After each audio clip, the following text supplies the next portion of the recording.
Simon, a really disappointing 42-0 defeat away at Batley. What's the mood like in the changing rooms after that one? Oh, as you can imagine, pretty, very humbling experience, to be honest.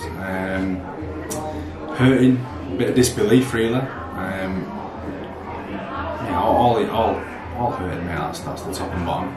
Pretty shattering, obviously, to get them points put on you. But it's the manner of what we're doing, not so much what the opposition are doing. I wish I had the magic wand. We're coming up with that many basic errors. It's frightening. And then off the back of it, just lacking. They were good. I won't take that away from Batley, but lacking that toughness to defend our errors. I mean, first half, I think we had 2 intercepts where they, win their 10, they swing away, and the game turns for them. Try scoring opportunity bombed, Crooksy to Salt there. Then after that, I think we had 3 or 4 errors which just kept us in our half all the time. But it was a good contest, to be fair, the first half. And then it's 12-0 down. We're in it, aren't we? We're in the game, and we start the second half off in the fashion we've been playing with for a large portion of the year. I think penalty play 3, and we do. Then play 3 when we're in possession. Louis throws a ball at Matty's knees, Matty knocks on, turn on possession. Just stuff where to be getting paid to play rugby, we should got to be better than that. We should pull. You mentioned last week after the game, and also in the weekend interview, the kind of buzzword was confidence. It was a team that weren't playing with confidence. What does a game and a result like that do for the confidence of the side, and how can you change that around? To be honest, I don't think it can get any lower. It's been low for weeks, to be honest. We haven't been great in that regard. But there is no magic wand. I wish you knew the answer. To instil confidence in people overnight, it just doesn't happen. But I also wish I had the answer to stop people coming up with errors, play the ball errors, and such, just poor. But yeah, I also wish I had the collective wand for the whole team, where when we do make those errors, we're tough enough to back it up, because you're never going to get through a game without making them. But the number in which we are making them is making it really difficult for us. And I'm reluctant to go into individuals too much, because I know they are hurting. They certainly do care. But there's no cavalry coming here.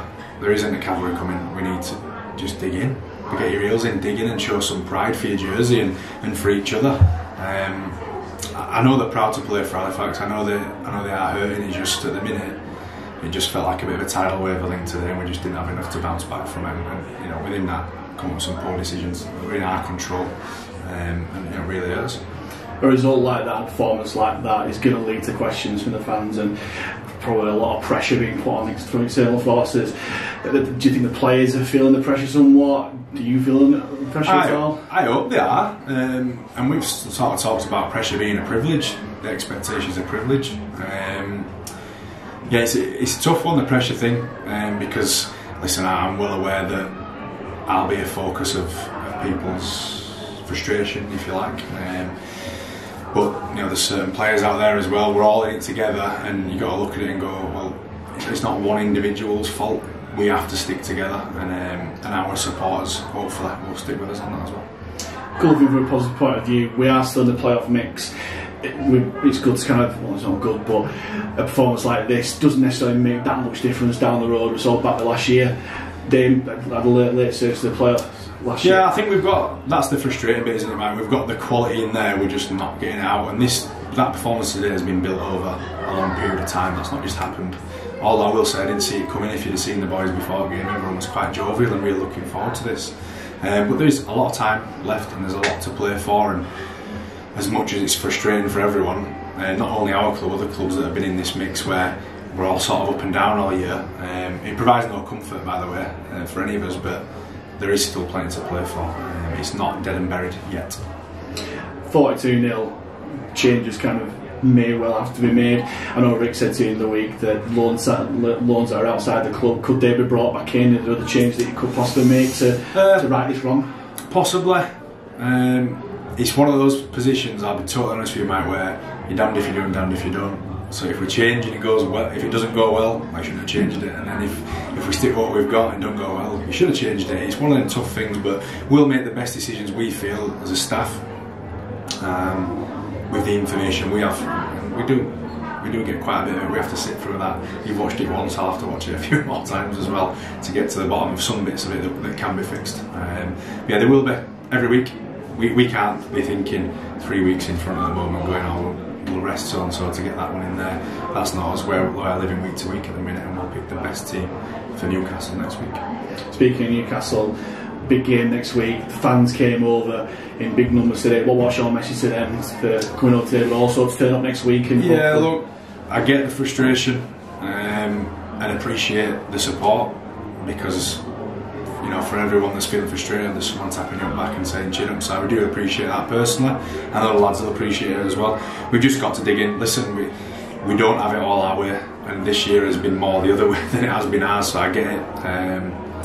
I'll go back for a few years now. I come back at the end of 15, had a great year. 15, 16 we crashed, 17, 18 good, 19 crashed. Covid didn't really do anything, did it? We've had a couple of good years.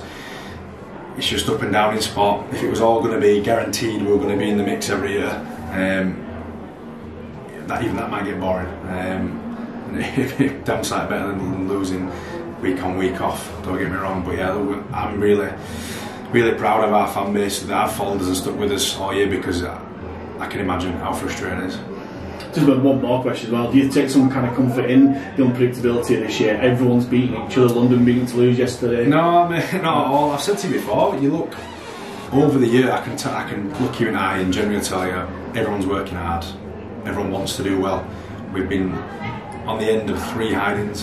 Fev early on. Widnes, bit of mitigation in that one, and today heavy loss. All the other games we lost, we've been in, haven't we? It doesn't help you sleep at night or give you the comfort, but we've proven we can go with these teams. We just need to tidy our games up individually, and it'll benefit the collective. What kind of response are you wanting from Newcastle? Are you wanting them to kind of come out the blocks and put a statement out, or just... Mate, I just want us to look like a team. At the minute we look a little bit fractured because everyone's frustrated. Those frustrations spill over into little bickering elements with one another when you're on field. I've been there, been through all these times. They're tough. But yeah, the lads will be... My message to them this week will be stick together. Because that's literally all we can do. As I was saying to you, we haven't got a cavalry coming in, a gang of NRL players coming to help us out. We've got this lot who are good enough, and that is that's the frustrating bit.